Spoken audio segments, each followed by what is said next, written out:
नमस्कार, मैं हूं शिवानी शर्मा और आप देख रहे हैं कुछ तो है, जहां हम आपके लिए लेकर आते हैं कुछ ऐसी अबूझ और अनसुलझी कहानियां जिनके बीच में रहस्य और हकीकत की एक पतली सी लकीर होती है। आज जो कहानी हम आपके लिए लेकर आए हैं वो कोई आम किस्सा नहीं, बल्कि एक ऐसे नागलोक के बारे में है जहां 40 से ज्यादा जहरीले सांपों की प्रजातियां मिलती हैं। एक गांव है जहां आपको देखने को मिलेंगे जहरीले सांप। हर घर हर गली में सांपों की एक अनोखी दुनिया, और इन्हीं सांपों के बीच है एक नाग पुरुष। नाग पुरुष इसलिए क्योंकि इसे शौक है सांपों से खुद को कटवाने का। आइए पता करते हैं आखिर कहां है ये नागलोक और कौन है ये नाग पुरुष।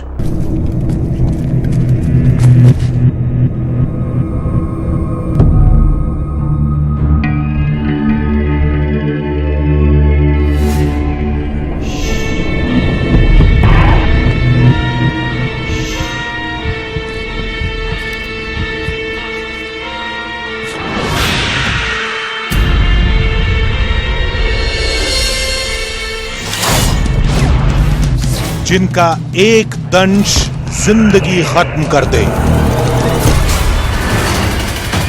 जिनका एक वार रगों में बहता खून जमा दे, विष के ऐसे घूंट वो रोज पीता है, जिसके लहू में विष की न जाने कितनी खुराक रोज पहुंचती है। पुराणों में विष कन्याओं का जिक्र तो आपने भी सुना होगा,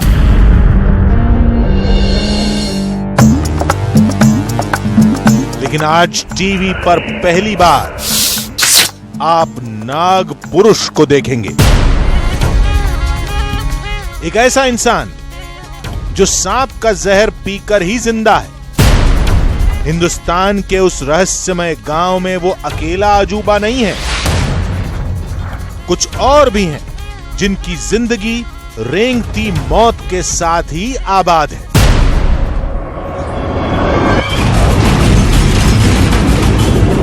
दो 200 साल पुराना एक पेड़ है जहां सैकड़ों अजगर रहते हैं, लेकिन इतिहास गवाह है कि किसी अजगर ने गांव के किसी इंसान पर हमला नहीं किया। जहां के बच्चे पढ़ते हैं तो सांप अटखेलियां करते हैं, सोते हैं तो सांप साथ में करवटें बदलते हैं, खाते हैं तो अपने हिस्से का निवाला सांप भी मांग लेते हैं। जिनकी सुबह भी सांपों के साथ होती है और दिन भी सांपों की संगत में ढल जाता है। ये कोई सपेरों की बस्ती नहीं है, न ही नटों के कोई करतब। ये वो गांव है जहां दुनिया के सबसे विषैले सांपों की 40 से ज्यादा प्रजातियां मौजूद हैं। घर घर में नाग है। अपने घर में आता है वो तो। अच्छा। हाँ, डरने की बातें नहीं, कुछ नहीं करता हूँ। सांप के ऊपर सांप, सांप के ऊपर सांप रहता था। गली गली में सांप है। पेड़ में बहुत अजगर है, बहुत बड़ा चमत्कार है ये। ऐसा आज तक कि मेरे को भी सुनने को देखने को नहीं मिला है। आज टीवी पर पहली बार मिलिए असल जिंदगी के नाग पुरुष से। आज पहली बार देखिए हिंदुस्तान में इंसानों के बीच बसा एक रहस्यमय नागलोक।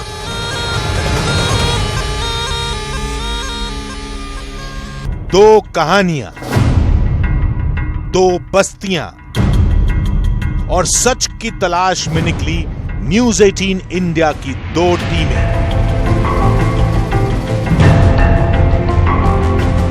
नागलोक के इस सफर में हमारा पहला पड़ाव था छत्तीसगढ़ की राजधानी रायपुर से 160 किलोमीटर दूर एक छोटा सा शहर जांजगीर, जहां एक गांव है भड़ेसर। इस गांव के बीचों बीच एक पीपल का करीब 200 साल पुराना पेड़ है। अजूबा ये पेड़ नहीं है, अजूबा है इस पेड़ में रहने वाले अजगर। आसपास इंसानों की बड़ी आबादी है, तमाम घर हैं, लेकिन न जाने क्यों अजगर और इंसानों के बीच एक अजीब सा याराना है। न तो इंसानों को अजगर से कोई डर है, न आज तक किसी अजगर ने इंसानों पर हमला किया है।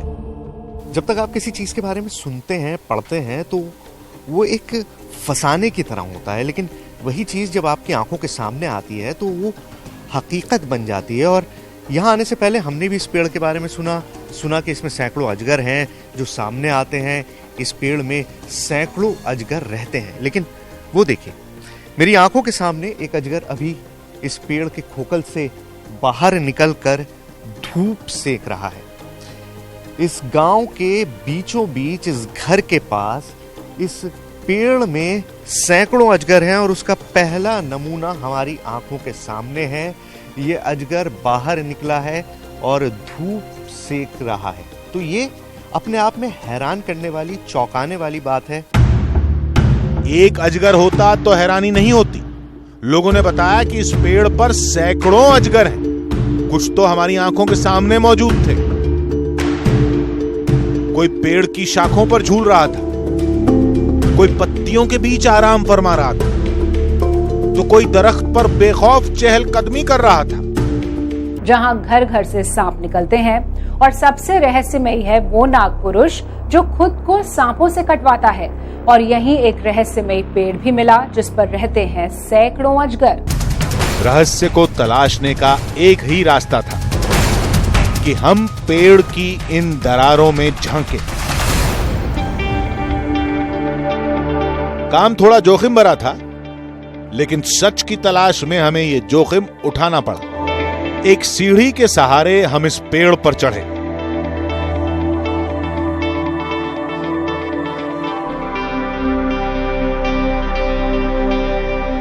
ये पेड़ अब अंदर से पूरी तरह खोखला है।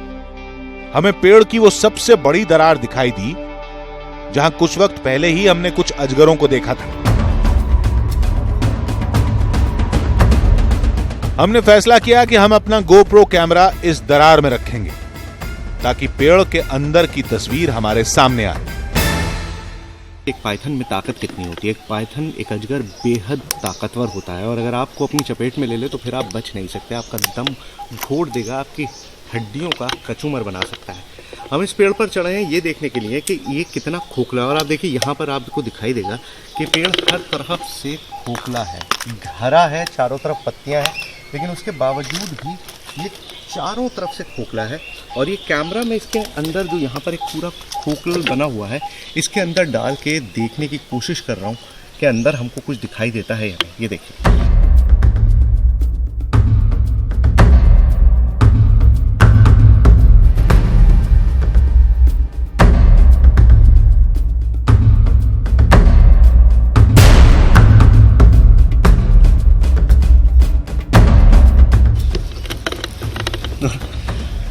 अंदर देखेंगे अब इस कैमरे में हमको क्या मिला। पेड़ के भीतर घुप अंधेरा था। कैमरे पर कुछ भी देख पाना बहुत मुश्किल था।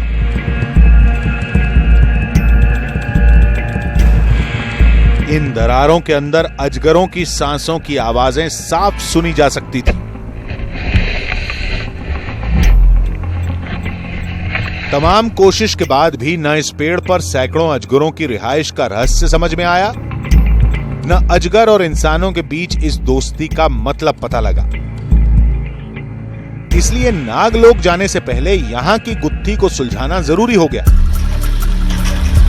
हम वापस रायपुर आए और तमाम वन्य जीव विशेषज्ञों से बातचीत की। 100-150 बताते हैं, 100-150 की संख्या बहुत होती है, लेकिन जो मेरा अनुमान है कि वहां पर 40-50 की संख्या होगी। कुछ जानकारों ने बताया कि अजगर एक समझदार जानवर है और उस पेड़ पर इतनी बड़ी गिनती में अजगर इसलिए मौजूद हैं क्योंकि वो इंसानों से दुश्मनी नहीं लेना चाहते। उसे जब पता चल जाता है कि ये एक इंटेलिजेंट स्पीशी है और ये हाई इन नंबर है, और जो आप पाइथन का साइज देखे आए हैं, they are not so large that they can very easily eat up a child. तो वो ये इंटेलिजेंस उसमें है कि वो अगर एक चाइल्ड को हार्म कर दिया तो पूरा जो ह्यूमन पॉपुलेशन यहाँ पे है, it will finish it of. Janjgir की इस कहानी का रहस्य अब समझ में आने लगा था। अब बारी थी देश के उस रहस्यमय गांव तक जाने की जिसे नागलोक कहा जाता है। नागलोक की दुनिया में हमारा पहला पड़ाव था जशपुर का एक गांव तपकरा।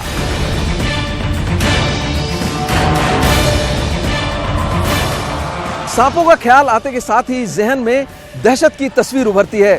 सांपों को रेंगती मौत भी कहा जाता है। लेकिन क्या आप यकीन करेंगे, इसी नागलोक का एक इलाका ऐसा भी है जहां के लोग, यहां तक कि वहां के बच्चे भी सांपों से खेलते हैं। आखिर क्या है इसके पीछे का राज?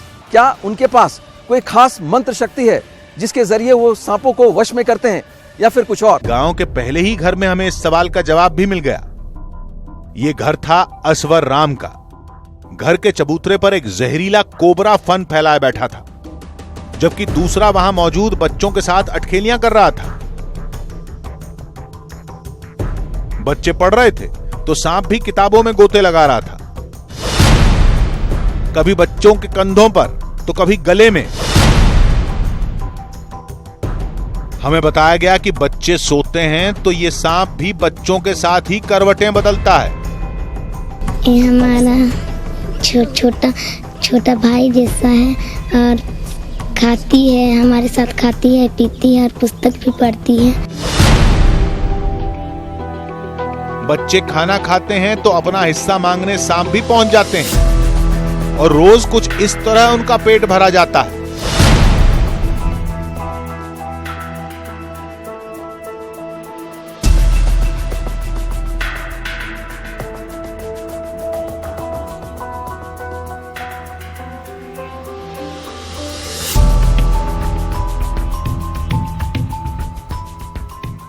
ये सुनकर हमारे भी होश उड़ गए कि असवर राम का एक बेटा कई बरस पहले एक जहरीले सांप का ही शिकार हुआ था। फिर भी उसके परिवार का सांपों से दोस्ताना खत्म नहीं हुआ। जैसे करने से वैसे होता है, घर का सदस्य जैसा है, किसी आदमी को डसता नहीं, ना किसी को काटता नहीं है। जहाँ भी जाते हैं तो चले जाता है, खाट में जमीन में सोते हैं तो सोता है, बढ़ता है। ये देखिए गले में भी लटक गया है। ये गांव सपेरों का नहीं है, बल्कि इस गांव में तो सपेरों की एंट्री पर बैन है। कई संस्थाएं सांपों को सुरक्षित रखने की मुहिम तक चलाती हैं। सदियों पुरानी परंपरा के मुताबिक इस गांव में न सांप का जहर निकाला जाता है, न उनके जहरीले दांत तोड़े जाते हैं। जसपुर के नाग पुरुष ने हमारे कैमरे के सामने ही एक कोबरा का विष निकाला और दावा किया कि वो उसे अपने जिस्म में उतार सकता है। इस नाग पुरुष का ये भी दावा है कि वो ये काम 25 सालों से कर रहा है। आपको बता दें कि अब हम जो आपको दिखाने जा रहे हैं उसे दोहराने की भूल कतई न करें, क्योंकि ये जानलेवा हो सकता है।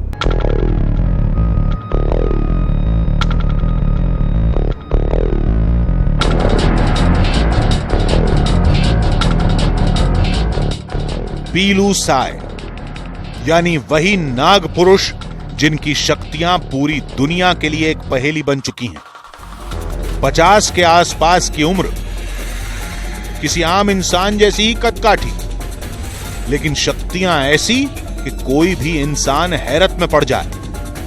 हम पीलू साय से उनकी शक्तियों का सच जानना चाहते थे, लेकिन पीलू साय ने अपने घर पर ही उन शक्तियों की नुमाइश शुरू कर दी। हमारे साथ पूरे तपकरा इलाके में विष पुरुष के नाम से जाने जाने वाले पीलू साय मौजूद हैं, जिनके बारे में ये कहा जाता है कि वो सांप का जहर निकालकर पी जाते हैं। खुद पीलू साय से जानने की कोशिश करते हैं कि इस तथ्य में कितनी हकीकत है। हम सांप का विष निकालते हैं सर, और पी जाते हैं, और अभी निकलाऊंगा सांप विष और पी के दिखाऊंगा आपको। आगे जो कुछ भी होना था वो बेहद खतरनाक था, कुछ ऐसा जिसकी हम उम्मीद भी नहीं कर सकते थे। हमारे लाख मना करने पर भी पीलू साय उस करतब को दिखाने की जिद पर अड़े थे। मेरा मर्जी से कर रहा हूँ। पीलू साय घर के एक चबूतरे पर बैठे थे। उनके पास एक पिटारा रखा था। मेरे सामने झोली है, झोली में नाग है, कोबरा। उसको निकलाऊंगा और सांप विष निकलाऊंगा, उसके बाद में सांप विष पीऊंगा।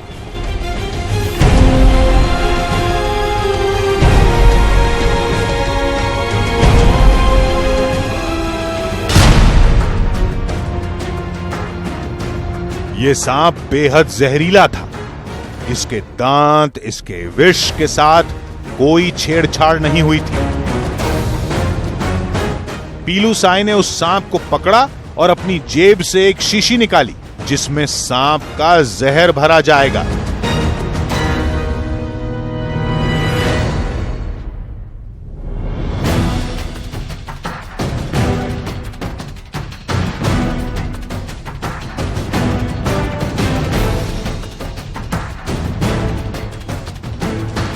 अभी मैं खोल रहा हूँ, सांप का विष तो निकलाया हूँ उसको, और सांप का विष मेरा मर्जी से पी रहा हूँ। पीलू साय ने उस विष को अपनी हथेली पर लिया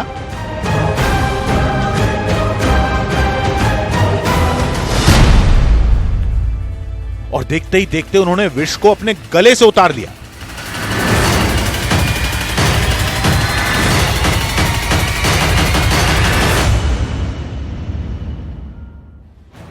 किसी आम इंसान के लिए यह सब कुछ करना जानलेवा साबित हो सकता है, लेकिन पीलू साय अब भी सामान्य दिखाई दे रहे थे। तो थोड़ा थोड़ा नशा लगता है, पहले ज्यादा लेता था, अभी सप्ताह में एक आध बार। यह सब कुछ सिर्फ नशे के लिए नहीं किया जाता, बल्कि विष पीना इस इलाके का पुराना रिवाज है। पीलू साय का दावा है कि उनके भीतर सांपों को वश में करने की अद्भुत शक्ति है, जो उन्हें ओडिशा के एक गुरु से हासिल हुई थी। कैसे आप सांप को वश में कर लेते हैं? कोई तंत्र विद्या है, किसी तरह का मंत्र है, या कैसे इस विद्या को आपने सीखा? ये विद्या तो मैं सांप के यहाँ पहुंच जाता हूँ तो सांप लुढ़क जाता है, भाग नहीं पाता है। तो क्या सांप से आप बातें भी करते हैं? सांप से बातें करते हैं, सांप से उसका ध्यान करते हैं तो नजर में झलक होता है, तो उसके बाद में सांप को भी किसी अगर घुसता है तो बोल देते हैं, तो उस दिन से बंद कर देते हैं।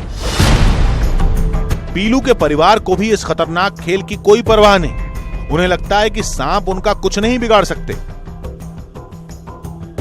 सांप पकड़ रहे हैं, सांप काट रहे हैं, और कहीं भी जा रहे हैं तो मेरा भी आदत हो गया देखते देखते, उस टाइम से मैं भी नहीं डरता हूँ सांप को भी। मगर सवाल यह था कि आखिर सांपों का जहर पीकर भी कोई इंसान जिंदा कैसे रह सकता है?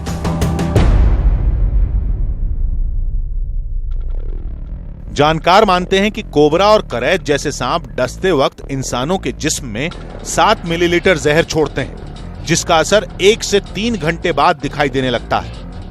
आमतौर पर सांपों का जहर इंसान के शरीर में प्रोटीन को खत्म कर देता है, जिससे शरीर में रक्त के थक्के जम सकते हैं, दिल काम करना बंद कर सकता है। कुछ विष ऐसे भी होते हैं जिनके असर से इंसान लकवाग्रस्त हो सकता है। लेकिन पीलू के साथ ऐसा क्यों नहीं होता, यह समझने के लिए हमने कई जानकारों से बातचीत की। हमें बताया गया कि सांप के काटने और सांप का विष पीने में फर्क है, क्योंकि काटने के बाद सांप का विष सीधे इंसान के खून में मिल जाता है, जबकि विष की 1 से 2 मिलीलीटर मात्रा पीने से उसका असर कम होता है। सांप का काटना और सांप के जहर को पीना, दोनों में भी अलग अलग फर्क होता है उसके अंदर में। क्योंकि जहर पीना एक अलग टाइप की रिएक्शन है, सांप जब काटता है तो सीधा ब्लड में जाता है, तो वो ब्लड के अंदर जाके नुकसान करता है। तो अलग अलग इसमें चीजें हैं। तो लिटरेचर में तो मेंशन है कि लोग सांप को कटवाते हैं अपने आप को और फिर इम्यूनिटी पैदा करते हैं। जानकार ये भी मानते हैं कि अगर किसी इंसान के शरीर में कोई जख्म मौजूद हो तो विषपान करना जानलेवा साबित होगा, क्योंकि उस सूरत में सांप का जहर सीधे खून तक पहुंच सकता है। विष जो है एक एंजाइम है, और वो ऐसा जटिल एंजाइम है कि जिसको हम पचा नहीं सकते। लेकिन अगर उनके मुंह में अगर कोई बीमारी हो, छाला हो या पायरिया की बीमारी हो या अल्सर हो, तो ऐसी स्थिति में मौत हो सकती है, क्योंकि एंजाइम जो है और जो विष जो है उसका कनेक्शन जो है ब्लड से हो जाएगा, इसलिए उसमें मौत भी हो सकती है। इतना साफ था कि ये सब कुछ कोई शक्ति नहीं है, बल्कि 25 बरस के इस सिलसिले के बाद पीलू साय का शरीर विष की 1 या 2 ml मात्रा का आदी हो चुका है।